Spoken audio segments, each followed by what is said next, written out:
Hi, எல்லாருக்கும் வணக்கம்.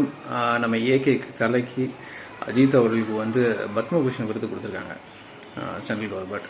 ரொம்ப பாராட்ட வேண்டிய இந்த சமயத்தில் இந்த அவார்டு கொடுத்து இன்னும் சூப்பர். ஏன்னா டிசம்பர் மாதம் படம் வராதுன்னு சொல்லிட்டு இருந்தாங்க. அப்புறம் பார்த்தீங்கன்னா ரேஸில் வின் பண்ணார். அப்புறம் படம் வர்றதுக்கான அறிவிப்பு வந்துச்சு. இப்போ பத்மபூஷன் அவார்டுன்னு சொல்லிட்டு தலை ஃபேன்ஸ் எல்லாருக்குமே ஒரு ஹாப்பியான மூமெண்ட் அப்படின்னு சொல்லலாம். ஏன் அஜித்துக்கு பத்மபூஷன் கொடுக்கணும்? இது இப்போ அரசியலாக்கிட்டு இருக்காங்க. ஒரு மனிதனுக்கு வந்து ஒரு சரியான பாராட்டு கிடைக்கும்போது அதை டைல்யூட் பண்ணுற மாதிரி இந்த மாதிரி விஷயம் சொல்கிறது ரொம்ப வருத்தமாக இருக்குது.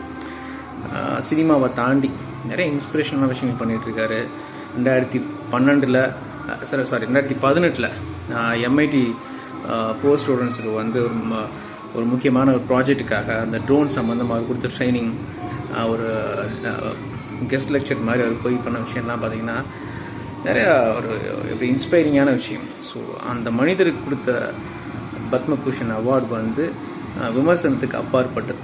ஸோ கத்துறவங்க கற்றுக்கிட்டே இருக்கட்டும், நம்ம தலையை வாழ்த்துவோம்.